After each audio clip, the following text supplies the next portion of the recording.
कल हम 2 दिन से स्वयं को समझने की बात कर रहे हैं। स्वयं को समझना और दूसरों को समझना, ये बात हम लोगों के बीच में चल रही है। इसमें ज़्यादातर जो हमारी बातचीत हो रही है वो स्वयं को समझने की हो रही है। स्वयं को समझना क्यों ज़रूरी है?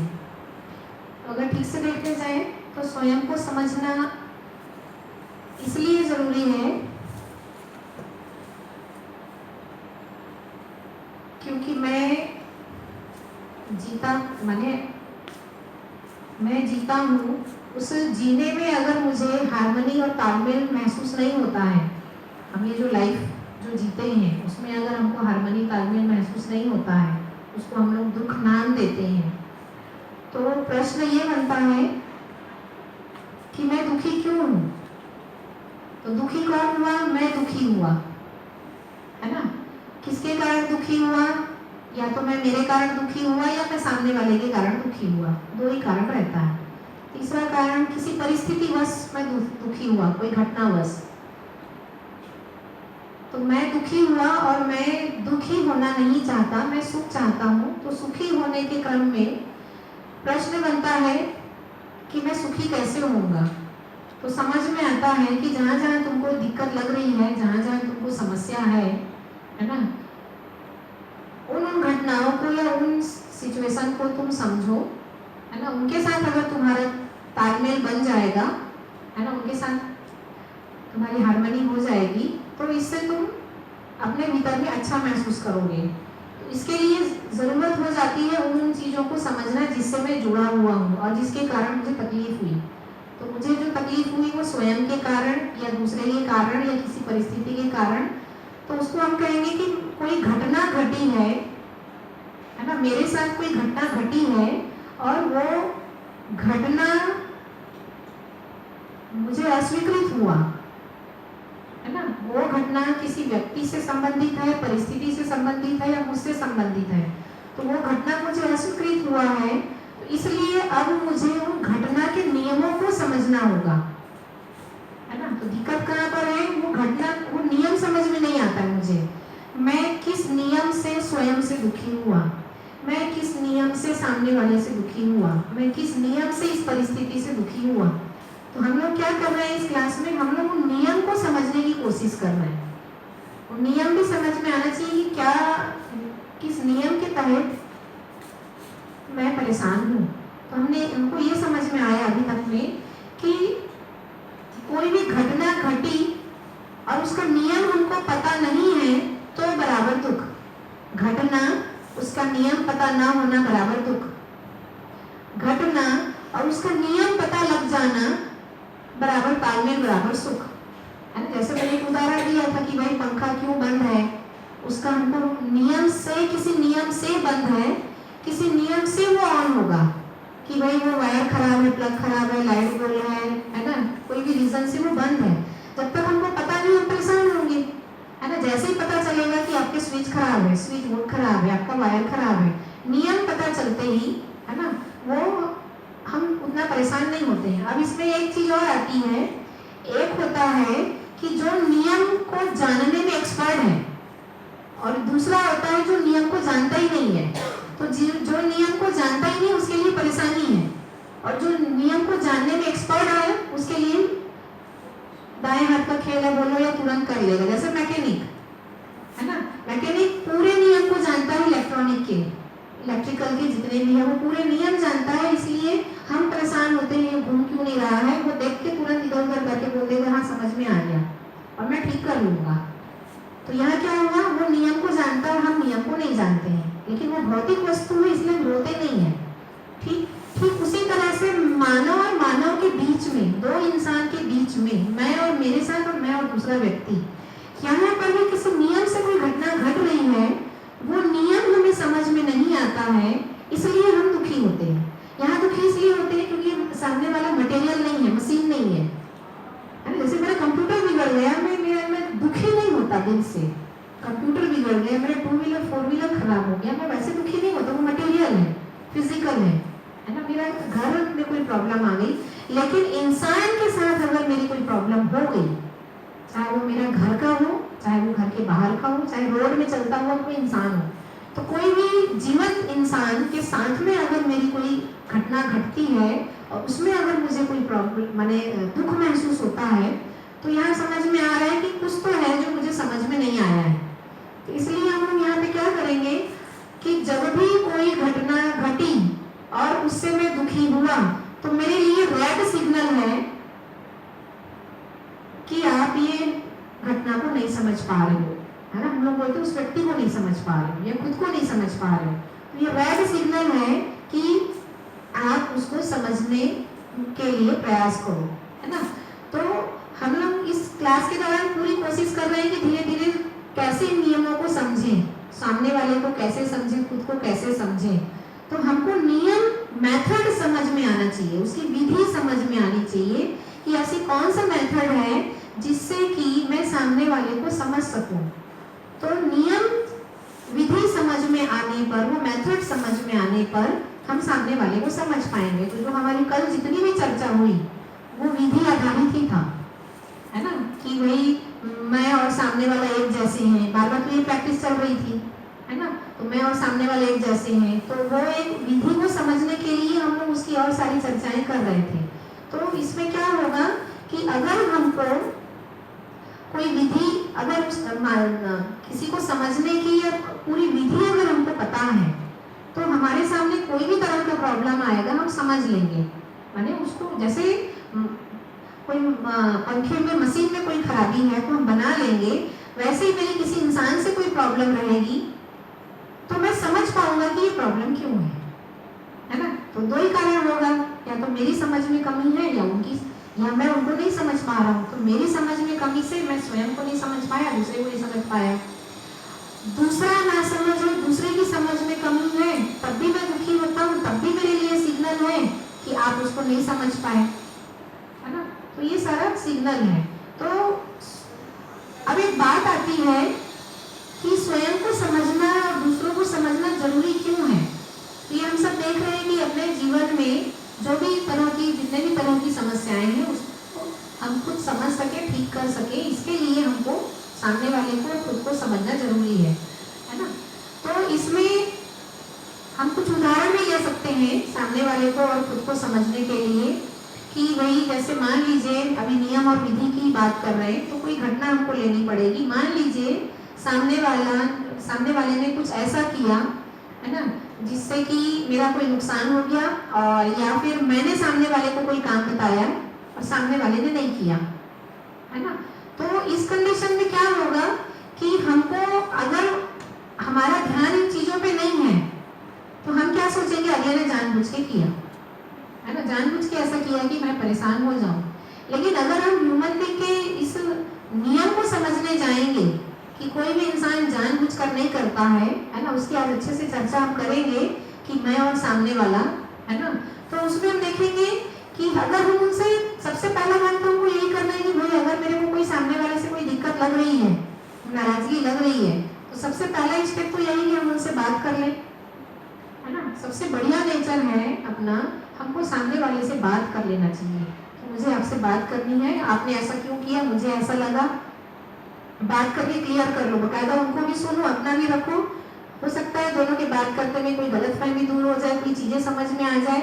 फिर भी समझ में नहीं आ रहा है तो एक को तो समझदार होना पड़ेगा कि हाँ भाई ठीक है, ये अपनी स्थिति में खड़ा होकर के बोल रहा है, अब यह मुझे ही समझना होगा।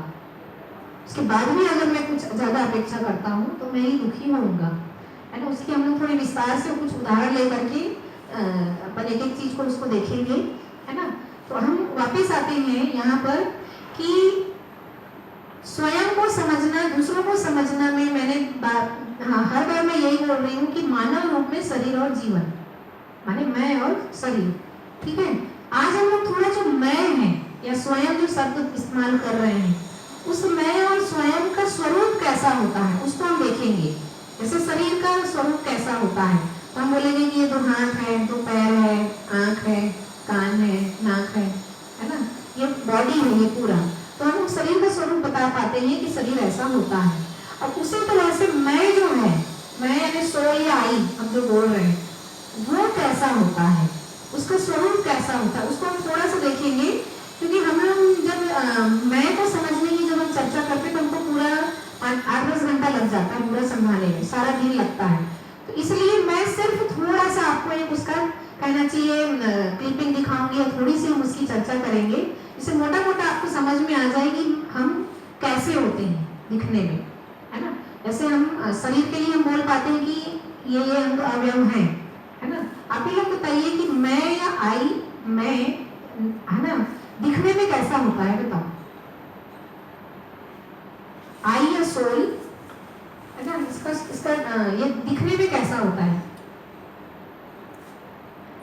इसको कैसे डिफाइन करेंगे, मैं कैसा होता हूँ। देखो शरीर को तो बोल देंगे कि हाँ भाई ये इंसान है, इसके 2 पैर हैं, 2 हाथ हैं, ये 2 आंखें हैं, नाक है, और ये ऐसे चलता है, और ये ऐसे खाता है, ये ह्यूमन बीइंग है, ये बॉडी है। आई और सोल को कैसे डिफाइन करेंगे?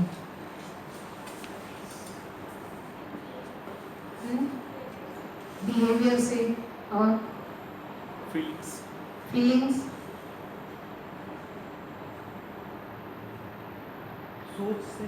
सोच से हम हमारी सोच कैसी है, हम क्या सोचते हैं।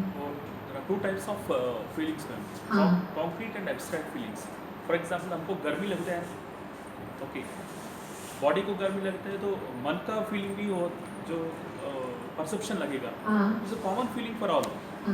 हैप्पीनेस ये तो भी कॉमन फीलिंग है, बट परसेप्शन में अलग अलग रहता है। कैसा है हैप्पीनेस, जॉय कैसा है, सारो कैसा है, कोई इसको डिफाइन नहीं कर सकते, और डिपेंड्स अपॉन इंडिविजुअल फीलिंग। ठीक है। और कैसा होता है, मैं कैसा होता हूँ, आपने कहा व्यवहार के रूप में देख सकते हैं, सोचने के रूप में समझ सकते हैं, फीलिंग्स के रूप में आपने कहा, है ना, अलग अलग होता है ना। वो सोल जो है ना वो मटेरियल बॉडी नहीं है। हाँ, यस, हाँ, डिफरेंट है। हाँ, ये क्लियर है सबको। सोल या आई जो है वो मटेरियल नहीं है ना। इसलिए बोलते हैं ना कि आत्मा अजर अमर है, वो ना उसे काटा नहीं जा सकता, उसे छुआ नहीं जा सकता, बोल सकते हैं, ऊर्जा बोल सकते हैं। हाँ, बहुत सारा नाम है, कोई ऊर्जा बोलते हैं, कोई एनर्जी बोलते हैं, है ना। तो उसको कुछ वो कहना चाहिए अजर अमर है, एक शब्द आता है अध्यात्म में, है ना। उसको कुछ नहीं कर सकते हैं, वो ट्रांसपेरेंट रहता है। उसको अच्छे से थोड़ा हम समझेंगे आज, है ना। Is permanent, soul is permanent. हाँ, फिलॉसफी जैसे हाँ, कंटिन्यू, हाँ, कंटिन्यू। उसकी जो जर्नी है, बॉडी चेंज होती रहती है, सोल चेंज नहीं होता, सोल वही रहेगा, है ना। अभी इस शरीर यात्रा में मैं फीमेल बॉडी में हूँ, क्या पता पास्ट बॉडी मैंने मेल बॉडी जर्नी की हो, मुझे नहीं पता, है ना। क्या पता आने वाले शरीर यात्रा में मैं मेल बॉडी को या पुरुष शरीर को मैं चलाती हूँ। तो हम लोग शरीर चेंज कर सकते हैं, है ना। स्त्री शरीर भी चला सकते हैं, पुरुष शरीर भी चला सकते हैं, लेकिन आई या सोल जो है वो यूनिक है, वो अपने आप में अलग है ना। वो उसकी जो जर्नी है वो अलग अलग हो सकती है, लेकिन वो है और रहेगा, है ना। तो मैं का स्वरूप कैसा होता है, हम जो होते हैं, हमारे अंदर में जो क्रिया चलती है, हमारे अंदर में जो मूवमेंट चलता है, वही हम होते हैं। जैसे हमारे अंदर क्या चलता है, हम सोचते हैं, हम विचार करते हैं, हमारा थॉट प्रोसेस, इमेजिन, है ना, थिंकिंग पावर, सोचना, समझना, इमेजिन पावर, है ना। हमारे अंदर में ये जो है, यही हमारा स्वरूप है ना। हमारे अंदर में हम सोचते हैं, समझते हैं, ये सारा हमारा अपना स्वरूप है। आशा, विचार, इच्छा, ये भी सुना होगा आप लोगों ने कि हम लोग कुछ डिजायर करते हैं, है ना, हैप्पीनेस के लिए हम लोग कुछ काम भी करते हैं। तो इस तरह से हम देखें कि हमारा जो स्वरूप है, वो जो हम महसूस करते हैं अंदर से, वही है। सोचना, समझना, है ना, डिजायर करना, होप, आशा, है ना, इमेजिन करना, थॉट प्रोसेस, विचार करना, ये जितना भी है ना, ये एनालिसिस करना, कैलकुलेशन करना, कंपेयर करना, ये सब आई का भाग है ना। इमेजिन करना, है ना, तो ये कंपेयर करना, एनालिसिस करना, ये सब चिंतन मनन करना, ये सब आई सोल का भाग है। ठीक है। तो ये जो मैंने लिखा है, ये सारा जो है ये आई का ही भाग है। ये तो नाम है, समझने के लिए, है ना, ये सब नाम है ना। लेकिन ये जो पूरा जो दिया गया है, ये यही मैं का स्वरूप है। मैं कैसा होता हूँ दिखने में, तो मैं कैसा हूँ, तो मैं इसी रूप में हूँ। मन, वृत्ति, चित्त, बुद्धि, आत्मा, ये हमारे अंदर 5 है ना अक्षय बल है, इस रूप में हम हैं, है ना। तो उसमें से अगर हम देखेंगे तो ये हमारे अंदर में बल के रूप में, यानी एक एनर्जी के रूप में हमारे अंदर है। और हम जब अभिव्यक्त होते हैं, माने अंदर में मैं क्या सोच रहा हूँ, मैं क्या कर रहा हूँ, वो मेरा बिहेवियर में आपको दिखता है। तो वो जो मैं अभिव्यक्त होता हूँ, है ना, वो यहाँ इस रूप में होता हूँ, उसको हमने क्रिया नाम दिया है। और ये प्रक्रिया हमारे अंदर चलती है। वो कैसे चलती है देखेंगे अभी, है ना। ये हमारी अनंत शक्ति है ना। जैसे इच्छा करना, हम कुछ भी इच्छा कर सकते हैं, कुछ भी आशा कर सकते हैं, कुछ भी विचार कर सकते हैं। हम अच्छा भी सोच सकते हैं और बुरा भी सोच सकते हैं। हम यहीं पे बैठे बैठे हम समुद्र में डुबकी लगा के भी आ सकते हैं, है ना। हम कुछ भी यहाँ सोचने के लिए स्वतंत्र, हम चांद छू के भी आ सकते हैं, हम सोलर एनर्जी में मूवमेंट करके भी आ सकते हैं। तो ये इसीलिए उसको अक्षय शक्ति कहा गया है। अक्षय वर्ड इसीलिए, अक्षय यानी निरंतर, अनंत, जिसका कभी अंत ना हो, जो कभी क्षय ना हो, कभी खत्म ना हो, इसीलिए अक्षय शब्द इस्तेमाल किया गया है। अक्षय बल और अक्षय शक्ति के रूप में इसको नाम दिया गया है। ये समझने के लिए है। तो इसको अगर हम समझने जाएं तो ये जो पूरा है, ये हम हैं। और हमारा जो जीना हो रहा है, जो हमने शुरू से ही बोला है कि जानना और मानना, हम मान्यताओं में, बिलीफ सिस्टम में हम जो जीते हैं मान्यताओं में, और एक था जानना। तो हम जो मान्यता में जब जीते हैं, हमारा जानना कम रहता है और हम भ्रम में जीते हैं, तब हमारे अंदर केवल ये वाला जो भाग है, ये इतना है ना, ये इतना जो भाग है, केवल इतना ही भाग हमारा काम करता है, चालित रहता है। ये इतना भाग अभी हमारे अंदर में अभी काम नहीं कर रहा है हमारे अंदर। लेकिन ये है ना सुप्त अवस्था में दबा हुआ है, अज्ञानता के रूप में पैक है, भी बंद है, लेकिन ये है हमारे अंदर। लेकिन ये जो मैंने बोला ना कि हमारे 10 कमरे में से हम 2 ही कमरे इस्तेमाल कर रहे हैं, बाकी में धूल लगा हुआ है, डस्ट लगा हुआ है। तो ये ऐसे ही हमारे ये सारे जो हैं ये बंद है। ये इतनी ही चीज को हम इस्तेमाल कर रहे हैं। तो हम जब मान्यताओं में जीते हैं, है ना, मान्यताओं में जीते हैं, मानना जो कह रहे हैं, है ना, तब हम मान्यताओं में जीते हैं, मान करके जीते हैं, है ना, तब हमारे अंदर केवल इतना ही क्रियाएं काम करती है, इतनी अच्छी शक्ति काम करती है, बाकी सुप्त अवस्था में दबी हुई रहती है। तो हम लोग अभी केवल जीवन के स्वरूप को देख रहे हैं कि वो दिखने में कैसा होता है ना। तो दिखने में ऐसा ही होता है। अब इसकी हम चर्चा करेंगे तो उदाहरण से ही समझ में आएगा, ऐसे नहीं आएगा। जैसे उदाहरण लेती हूँ, मान लीजिए आपको इच्छा हुई रसगुल्ला खाने की, इच्छा हुई मार्केट जाके ड्रेस खरीदने की, इच्छा हुई पिकनिक में जाने की। तो एक इच्छा हुई, तो उसका आपके मन में तुरंत जैसे ही इच्छा हुई, है ना, इससे क्या हुआ, पिक्चर बना, एक तुरंत एक पिक्चर बना, है ना। जैसे रसगुल्ला बोला तो तुरंत दिख गया ना, व्हाइट व्हाइट, है ना। अभी मैं बोलूंगी गुलाब जामुन तो कुछ गुलाबी जैसा दिखेगा, है ना। तो वो पिक्चर बन गया और तुरंत मन में अंदर में क्या आ गया, आस्वादन, स्वाद आया, मीठा मीठा, है ना। मैं इमली बोलूंगी तो खट्टे स्वाद आएगा, है ना। और मैं अगर गुलाब जामुन बोल रही हूँ, रसगुल्ला बोल रही हूँ, तो मीठा स्वाद आ रहा है। आम बोलने से खट्टा मीठा कुछ स्वाद आएगा। तो क्या हुआ, आस्वादन, है ना, आस्वादन हुआ। और फिर उसके बाद में, है ना, तो ये मन से जुड़ा हुआ, ये यहाँ मन से जुड़ा हुआ जो भाग है, अक्षय बल जो है, वो आस्वादन है। मेरे मन में आस्वादन आता है कि मुझे खाना है, तो फिर अंदर में चैन भी चलता है कि मुझे खाना है, कितना खाना है। तो अंदर में जैसे ही ये 2 चीजें फटाफट चलनी शुरू हो, जैसे मान लीजिए पहला था कि इच्छा हुई, उस इच्छा को पूरा करने के लिए हम लोग क्या करते हैं, कोशिश करते हैं ना। तो उस कोशिश का नाम है विचार करना। क्या करते हैं कि भाई मुझे मार्केट जाना पड़ेगा, दुकान जाना पड़ेगा, जेब में पैसा डालना पड़ेगा और उस दुकान में जाना पड़ेगा, है ना। तो उससे क्या होगा कि उसके बाद में फिर आपके अंदर में खाना है कि नहीं खाना है, आप देखोगे कि मुझे डॉक्टर ने अगर मना किया है मीठा नहीं खाना है ना, या वो मेरे सेहत के लिए ठीक नहीं है ना, तो वो हम सोचना शुरू करते हैं खाना है कि नहीं खाना है। तो वहां पे क्या होता है, एनालिसिस होता है ना, विश्लेषण, एनालिसिस होता है, और तुलन को हम थोड़ा अच्छे से समझेंगे, है ना। तो यहाँ पर हमारे अंदर में एक तो हुआ स्वाद आया, दूसरे बार सेकंड में कि मुझे हाँ खाना है, तीसरा अंदर में हमारे अंदर चालू हो गया विश्लेषण, एनालिसिस चालू हो गया मुझे, है ना। विश्लेषण का मतलब है उसको फैला के देखना, खाऊं कि नहीं खाऊं, अच्छा मेरे स्वास्थ्य के लिए ठीक है कि नहीं, या मेरे जेब के आधार पे ठीक है कि नहीं, माने अभी पैसा उतना है कि नहीं, है ना। यहाँ पे हम तुलन को थोड़ा समझेंगे। तुलन जो है वो एक दृष्टि है, माने हम लोग दृष्टि यानी एक आंख है, तो समझने की दृष्टि है ये जो तुलन है, इसको अगर हम देखें तो ये 6 प्रकार का होता है, प्रिय, हित और लाभ, है ना। और एक होता है न्याय, धर्म और सत्य, है ना, तुलन। तो हमारा ये 3 जो है वो जागृत नहीं रहता है, बंद अवस्था में रहता है, ये जागृत रहता है, ये काम करता है तुलन।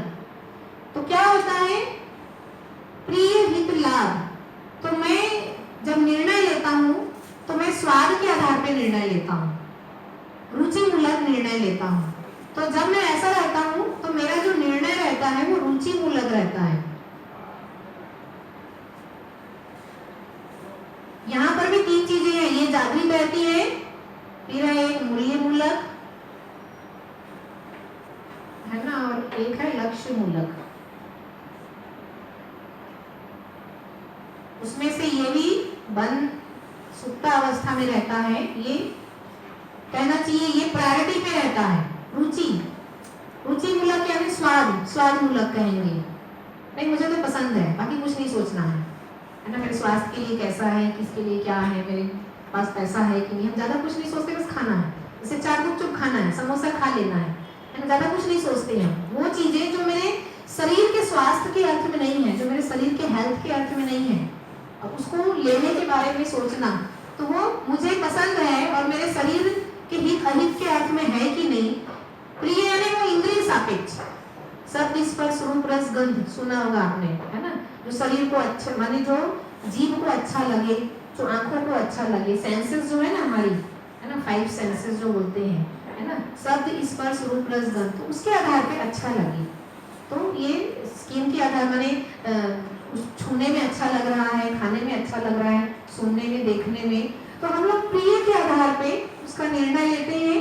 शरीर सेहत के अर्थ में नहीं रहता है, स्वाद के अर्थ में रहता है, और मेरे को फायदा होगा कि नहीं, माने वो जेब भी देखते हैं कि कम देके ज्यादा मिल जाना, कम पैसा देके ज्यादा मिल जाएगा कि नहीं।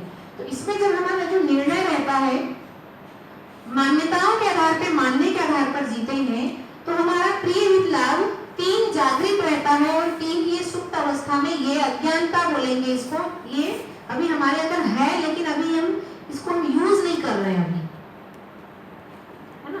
तो यहाँ पर ये 3 चीजें काम हो रही है, इसलिए ये तुलन आधा रहता है। इसको अगर टोटल करोगे ना तो 1 2 3 क्रिया और 4 और ये 4.5, तो 4.5 क्रियाएं हैं, 4.5 क्रिया ही हम लोग करते हैं। हमारा जो जीना है, मान्यताओं में जीना 4.5 क्रियाओं में होता है ना, ये क्रिया की बात हो रही है। तो 1 2 3 4 और ये 4.5 क्रियाओं में मान्यताओं के आधार पे जीना होता है, और हमारा जो प्रिय, हित, लाभ प्रधान रहता है, प्रमुख, ये गौड़ रहता है, ये रहता ही नहीं है, इसकी आशा छिपी रहती है मन में, लेकिन वो अभी उजागर नहीं हुआ है, वो जीने में अभी आया नहीं है। तो ये एक उदाहरण है ना। रुचि मूलक यानी मुझे अच्छा लगे बस, मूल्य मूलक, लक्ष्य मूलक अभी गायब है, इसको समझेंगे हम, है ना। तो ये उदाहरण है, जैसे कपड़ा खरीदना है तो कपड़े में भी, है ना, या कुछ भी खरीदना है, उसमें हमारी जो प्रायोरिटी है वो संवेदनाओं को तृप्त करने की आधारित रहती है। तो ये इस तरह से जब हम जीते हैं, यहाँ पर भी वही हो गया। विचार किसको कहेंगे, तुलन और विश्लेषण की क्रिया का ही नाम विचार है। कुछ भी लेने की इच्छा हुई, उसका पिक्चर तुरंत बनता है, अभी बात हुई, आशा किस चीज की रहती है? सुख की। तो मुझे लगता है कि ये स्वाद में मुझे सुख महसूस हो रहा है, स्वाद आस्वादन जो ले रहा हूं उसमें सुख महसूस हो रहा है, इसलिए उसको तुरंत चयन कर लेता हूँ। चयन यानी सिलेक्शन, है ना, चूज करना, चयन कर लेना, है ना, तो उसको पसंद कर लेना। तो ये उदाहरण है कोई भौतिक वस्तु से जुड़ के, है ना, कि गाड़ी खरीदना है, घर खरीदना है, कि क्या खरीदना है, तो ये उस आधारित था। दूसरा यही वाला जो उदाहरण है, इसको मानव के साथ जोड़ के बात करते हैं कि कहाँ क्या गलती होती है ना। तो यही क्रिया के साथ में, ये हमने भौतिक जड़ के साथ में उदाहरण लेके बात की हमने। अब इसी उदाहरण को हम ह्यूमन बीइंग के साथ जोड़ के बात करते हैं कि मैं और सामने वाला या मैं, है ना, इसको ह्यूमन बीइंग से कनेक्ट करते हैं। तो ये जो है मान्यताओं के आधार पे हम जब जीते हैं, तब मैं जब सामने वाला पर्सन और मैं या केवल मैं, है ना, तो उस स्थिति में क्या होता है, मेरा जो निर्णय है, मेरा जो सोचने समझने का जो आधार है, वो शरीर मूलक रहता है, शरीर सापेक्ष ही रहता है मेरा सारा निर्णय। तो शरीर सापेक्ष का मतलब क्या होता है, उसको कैसे समझेंगे? तो शरीर सापेक्ष का मतलब है उसमें हम किसी व्यक्ति, स्थिति, परिस्थिति और घटना, ये हमको बहुत प्रभावित करता है। अगर हम ऐसे हैं तो हमको कोई व्यक्ति, है ना, कोई घटना, कोई स्थिति परिस्थिति से हम बहुत जल्दी हिल जाते हैं, प्रभावित हो जाते हैं। और अगर समझे तो व्यक्ति मोह कह सकते हैं, व्यक्ति से लगाव कह सकते हैं, या व्यक्ति से बहुत जल्दी दुखी हो जाना, प्रताड़ित हो जाना कि उसने मेरी बात क्यों नहीं मानी, है ना, व्यक्ति मोह कह रही हूँ उसको मैं समझने के लिए। कोई घटना और परिस्थिति मेरे अनुकूल नहीं रहा तो मैं बहुत जल्दी हताश, परेशान, निराश हो जाता हूँ, है ना। तो कोई स्थिति परिस्थिति, कोई भी सिचुएशन जो है वो मेरे अनुकूल नहीं घटा, वो मेरे अनुसार नहीं मुझे मिला, है ना। जैसे मैं कहीं जाता हूँ रहने के लिए, या मैं कहीं कुछ करता हूँ, मेरे अनुसार इन्वायरमेंट नहीं मिलता, है ना। जैसे आप कहीं और से आए हैं यहाँ पढ़ाने के लिए, और आपको यहाँ का इन्वायरमेंट सूट नहीं करता, आपको यहाँ का इन्वायरमेंट आपके अनुसार नहीं मिलता है, तो आप अनहैप्पी हो जाते हैं, दुखी हो जाते हैं, है ना। किसी को ये उदाहरण है समझने के लिए, है ना। कोई घटना घटी, आपने सोचा आज ये होना चाहिए और वो नहीं हुआ, है ना। दूसरा, आपने किसी व्यक्ति से अपेक्षा कर रखा है कि भाई वो ये करेगा ही, वो करेगा ही, एक बात मानेगा ही, और वो मेरा है ही, ये है वो। तो हम किसी व्यक्ति से चिपके रहते हैं, किसी घटना से हम, कोई व्यक्ति हमको प्रभावित करता है, व्यक्ति मेरे अनुसार नहीं चलता है तो हिल जाते हैं हम। कोई घटना और कोई सिचुएशन मेरे अनुसार नहीं होता है तो मैं हिल जाता हूँ, दुखी हो जाता हूँ, अनहैप्पी हो जाता हूँ। कोई परिस्थिति, कोई स्थिति जो है वो मेरे अनुकूल नहीं होती है तो मैं परेशान हो जाता हूँ, है ना। तो ये आसक्ति कहें या आशा, विचार, इच्छा, बंधन कहें, बंधन यानी मोह, है ना। आशा, विचार, इच्छा में इसमें बंधा हुआ हूँ। क्या बंधा हुआ हूँ? मेरी इच्छा हुई और मेरी इच्छा पूरी नहीं हुई तो मैं दुखी हो गया, बंधन। मैंने जो चाहा वो नहीं हुआ, मैंने जो विचार किया वो पूरा नहीं हुआ, बंधन, है ना। और मैंने जो सुख की आशा की वो मुझे नहीं मिला, बदले में मुझे दुख मिल गया, है ना। तो अभी हमने पहले उदाहरण लिया भौतिक वस्तु से, जड़ से, ताकि समझ में आए मेरी बातें। अभी मैं इसको पर्सन टू पर्सन, है ना, ह्यूमन बीइंग से जोड़ के मैं बात कर रही हूँ, है ना। तो इसमें हम देखेंगे कि हम जब मान्यताओं में जीते हैं, हम जब चीजों को, हम हर माने सिचुएशन को, हर वास्तविकता को हम मान करके जीते हैं, हमको वास्तविकता पता ही नहीं रहती है ना। तो उस स्थिति में क्या होगा कि हमारा जो जीना होगा, है ना, वो प्रिय हित लाभ आधारित ही होगा, है ना। वो व्यक्ति मुझे प्रिय है, तो व्यक्ति पसंद करने का आधार भी, जैसे आज ही देखें, आज कोई व्यक्ति अच्छा है ना, कोई इंसान अच्छा है, इसको डिफाइन करने का बेस क्या है अभी बताइए, आधार क्या है? कोई पर्सन अच्छा है, गुड पर्सन, ठीक है, कोई इंसान अच्छा है, तो अच्छा है बोलने का क्राइटेरिया क्या है, उसका आधार क्या है? क्या देख के बोलोगे? उसका व्यवहार। क्या ये ज्यादा है अभी? व्यवहार देख के, ठीक है, व्यवहार देख के हम किसी को जज करते हैं। और क्वालिटीज, हित लाभ,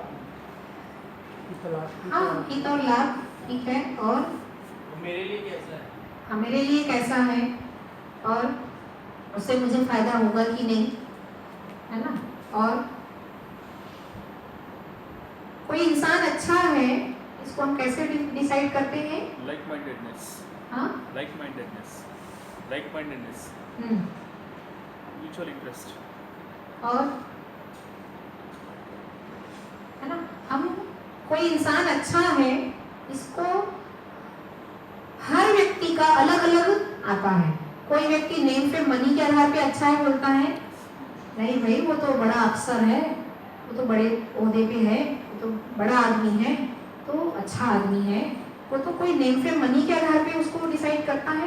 बहुत कम लोग रहते हैं जो व्यवहार के आधार पे अच्छा इंसान को डिफाइन करते हैं, है ना, वो मैं कह रही हूँ। हाँ, लेकिन किसी के नाम के आधार पे, किसी के पद के आधार पे, किसी के पैसे के आधार पे, किसी के गाड़ी माने कहना चाहिए ज्यादा पैसा है उसके आधार पे, तो अभी अच्छा इंसान कहने का आधार जो है वो सारे मान्यताओं के आधार पे रहता है ना, मान्यताओं के आधार पे कि उससे मेरा सम्मान बढ़ेगा, कि मेरे लोग कहेंगे मेरी बड़े आदमी से दोस्ती है या मेरा उनसे उठना बैठना है। तो अभी हमारा जो अच्छा कहे, किसी को अच्छा कहने का जो आधार है वो प्रिय हित लाभ आधारित ही है, प्रिय हित लाभ आधारित ही है कि उससे मुझे फायदा हो सकता है, या है ना वो मेरे लिए कुछ कर सकता है कि नहीं आगे, है ना। इस तरह से हम देखें तो दूसरों को अच्छा मानने का आधार अभी पूरा शरीर सापेक्ष है, क्योंकि ये जो नेम पे मनी है वो फिजिकल है, सारा शरीर सापेक्ष है। व्यवहार वाला जो है वो शरीर सापेक्ष नहीं है। हम किसी के व्यवहार से प्रभावित होते हैं। जैसे अभी भी हमारी पहचान का आधार क्या है, हमारा एड्रेस क्या है, अभी हमारे पहचान का आधार क्या है, हमारी सैलरी कितनी है, हमारा जो पहचान है, आइडेंटिटी है, उसका आधार क्या है, बेस क्या है, मेरी सैलरी कितनी है, मैं कौन से नौकरी करता हूँ, मेरी पोस्ट क्या है ना, और मेरे बैंक बैलेंस से मेरा घर कैसा है, कि मैं झोपड़ी में रहता हूँ कि अच्छे खासे घर में रहता हूँ, कि मैं चपरासी हूँ, कि मैं बड़ा ऑफिसर हूँ, है ना, मैं क्या हूँ। तो अभी पहचान का आधार जो है वो प्रतीक है, व्यवहार नहीं है कि आप कितने अच्छे इंसान, इस पे किसी को मतलब नहीं है ना। आपको मतलब इस चीज का है कि भाई तुम किस पद पे हो, तुम कहाँ पर हो। तो अभी पहचान का आधार जो है व्यवहार नहीं है। अभी पहचान का पूरा आधार जो है वो आपके पहचान का आधार आपका नाम, रूप, धन, पद, ऐसा हम कुछ नाम दे सकते हैं, है ना। तो अच्छा कहने का डिजाइन भी वही है। तो ये सारा क्या है, मान्यताओं के आधार पे शरीर सापेक्ष जब हम जीते हैं तो हमारा प्रिय हित लाभ आधारित ही हमारा चुनाव रहता है। और रुचि मूलक कहने का मतलब हमारा, हमको अच्छा लगे, हमारे समाज में अच्छा माना जाए। तो अभी के समय में माना जाता है कि पढ़ा लिखा इंसान अच्छा माना जाएगा, educated person is good person, ऐसा माना जाएगा, है ना। अच्छी सैलरी वाला अच्छा माना जाएगा। तो हम उन चीजों को ध्यान देते हैं जो अभी के समाज में जिसको अच्छा सम्मानजनक माना जाता है ना। तो एक तो ये हो गया। अब आती है बात कि हाँ, यहाँ पे मैंने चिंतन शब्द को क्रॉस कर दिया है, तो यहाँ पे हम इसकी थोड़ी चर्चा कर ले। चिंतन और